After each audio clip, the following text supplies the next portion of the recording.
ദൈവ തിരുനാമത്തിന് മൊത്തമുണ്ടാവട്ടെ. Bible reading പ്രോഗ്രാമിൽ സംബന്ധിക്കുന്ന ഏവർക്കും കർത്തൃനാമത്തെ സ്നേഹവന്ദനം.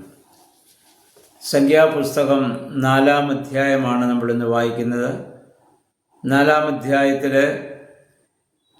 ലേവി പുത്രന്മാരായ കെഹാത്യർ, ഗർശോന്യർ, മെറാറിയർ എന്നിവരുടെ കടമകളെക്കുറിച്ച് അഥവാ സമാഗമന കൂടാരവുമായി ബന്ധപ്പെട്ട് ഏതെല്ലാം കാര്യങ്ങളാണ് അവർ ചെയ്യേണ്ടതെന്ന് ഓരോരുത്തർക്കും പ്രത്യേകമായ ചുമതലകൾ മോശ മുഖാന്തരം യഹോവയായ ദൈവം ഇവിടെ പരമേൽപ്പിക്കുന്നത് കാണുന്നുണ്ട്.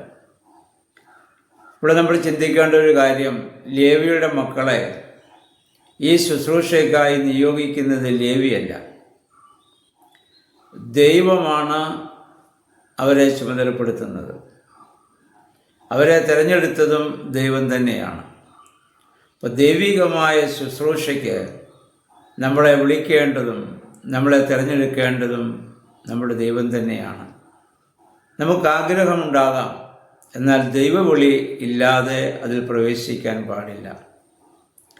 യോഹന്നാൻ്റെ സുവിശേഷം 15-ാം അധ്യായം നമ്മുടെ കർത്താവ് ശിഷ്യന്മാരോട് പറഞ്ഞു, 15-ാം വാക്യം, നിങ്ങൾ എന്നെ തിരഞ്ഞെടുത്തു എന്നല്ല, ഞാൻ നിങ്ങളെ തിരഞ്ഞെടുത്ത് ഫലം കായ്ക്കേണ്ടതിന് ആക്കി വെച്ചിരിക്കുകയാണ്.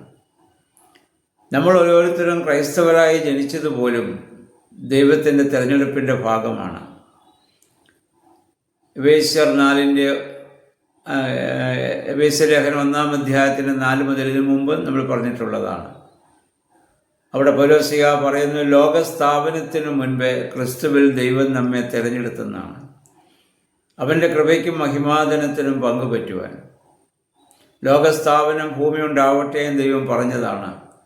അതിനു മുൻപ് തന്നെ ഇതുള്ള ദൈവത്തിൻ്റെ തിരഞ്ഞെടുപ്പിൻ്റെ ഭാഗമാണ് ക്രൈസ്തവ മാതാപിതാക്കളിൽ നിന്ന് ജനിക്കുവാനുള്ള ഭാഗ്യം ദൈവം നമുക്ക് നൽകിയത്. എന്തിനാണ്? എൻ്റെ പിതാവ് എന്നെ അയച്ചതുപോലെ ഞാൻ നിങ്ങളെ അയക്കുന്നുവെന്ന് സ്ത്രീഹന്മാരോട് പറഞ്ഞതുപോലെ കർത്താവ് തുടങ്ങി വെച്ച് തുടരാനുള്ള ദൗത്യം ക്രൈസ്തവ സമൂഹത്തിനെ മുഴുവൻ ദൈവം തിരഞ്ഞെടുത്തിരിക്കുകയാണ്. അതിലോരോരുത്തർക്കും പ്രത്യേകമായ ശുശ്രൂഷകളും കാര്യങ്ങളൊക്കെ ദൈവം പ്രത്യേകമായി അവിടെ ഏൽപ്പിക്കുന്നുണ്ട്. ആയതുപോലെ ഇവിടെ ആ ദൈവത്തിൻ്റെ വലിയ തിരഞ്ഞെടുപ്പിൻ്റെ ഭാഗമാണ് നമ്മളെന്നുള്ള ബോധ്യത്തോടെ ആര് നമ്മളെ തിരഞ്ഞെടുത്തുവോ ആ ദൈവഹിതത്തിന് വിധേയമായി, ദൈവകൽപ്പനകൾക്ക് വിധേയമായി ജീവിപ്പാനും പ്രവർത്തിപ്പാനും നമ്മൾ ബാധ്യസ്ഥരാണെന്നുള്ളത് എല്ലാവരും ഓർത്തിരിക്കേണ്ട കാര്യമാണ്. ആ ശുശ്രൂഷകൾ ദൈവം വിശുദ്ധനായതുകൊണ്ട് വിശുദ്ധിയോടുകൂടി മാത്രം ആ ശുശ്രൂഷയെ കാണാനും അത് പ്രവർത്തിക്കാനും നമുക്കിടയാകണം. ഒന്നാമത് നമ്മൾ വായിക്കുന്ന 1 മുതൽ 20 വരെയുള്ള വാക്യങ്ങൾ കെഹാത്യരുടെ ആ കടമകളാണ്. അവിടെ പറയുന്നു, മോശയോട് ദൈവം പറഞ്ഞു, 30 വയസ്സ് മുതൽ 50 വയസ്സ് വരെ പ്രായമുള്ള പുരുഷന്മാരെ കെഹാത്യരുടെ കൂട്ടത്തിൽ നിന്ന് നീ വേർതിരിച്ചെടുക്കണം. ഇവരുടെ ഇനിയും ഈ 3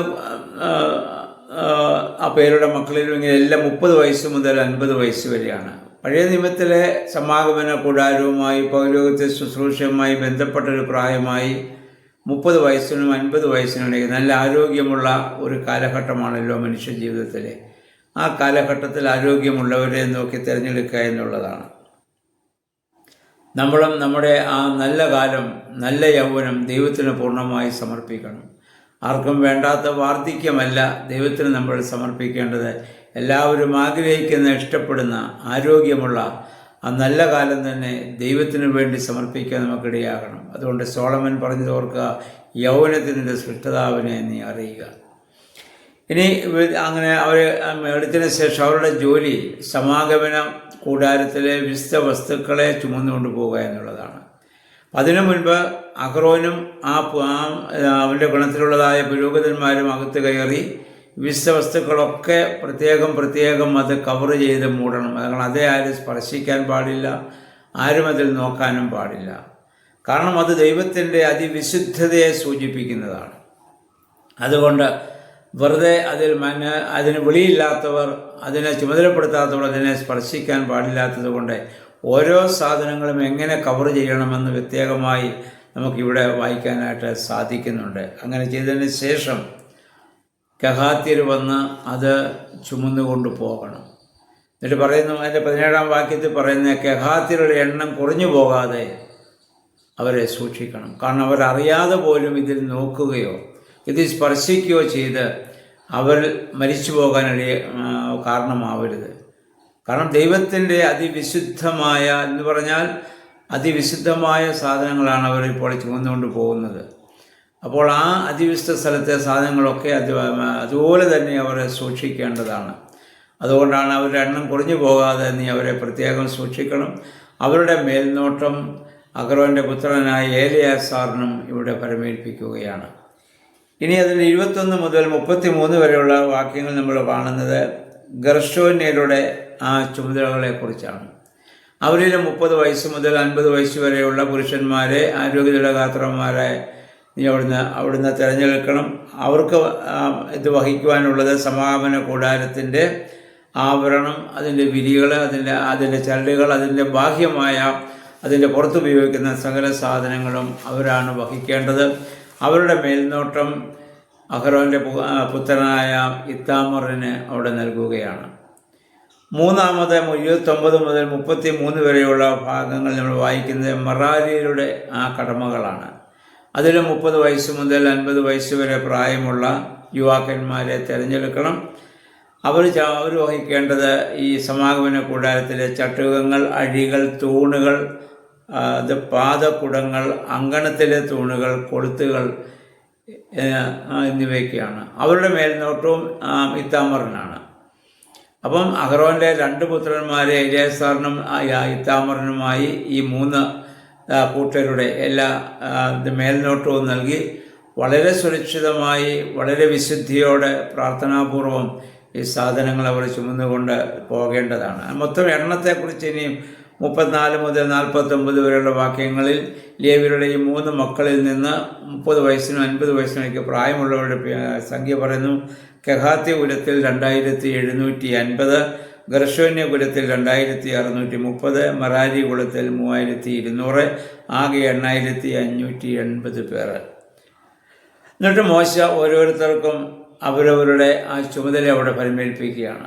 പുതിയ നിയമസഭയുമായി നമ്മൾ ബന്ധപ്പെടുമ്പോൾ നമ്മൾ പറയാം, അപ്പസ്തലത്തിൽ വായിക്കുന്നു, കർത്താവ് ഓരോരുത്തരെ അവിടെ തന്നെ അപ്പസ്തോലന്മാർ, പ്രവാചകന്മാർ, ശുശ്രൂഷകന്മാർ, അല്ലെങ്കിൽ പുരോഹിതന്മാർ, സുവിശേഷകർ, ഇങ്ങനെ ഓരോരുത്തരെയായിട്ട് ദൈവം നമ്മെ തിരഞ്ഞെടുത്തിട്ടുണ്ട്.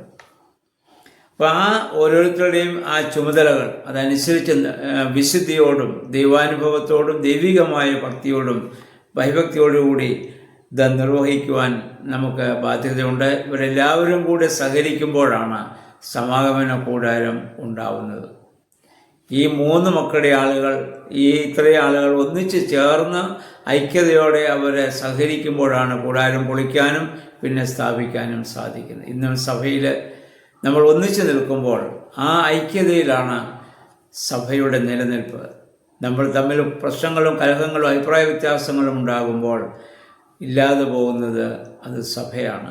അത് ദൈവികമായ ശുശ്രൂഷയിൽ ഏർപ്പെട്ടിരിക്കുന്ന എല്ലാവരും അത് ചിന്തിക്കുവാനും അതനുസരിച്ച് വിശുദ്ധിയോടും ദൈവാനുഭവത്തോടും ശുശ്രൂഷകൾ നിർവഹിക്കുവാനും നമുക്കിടയാകണം.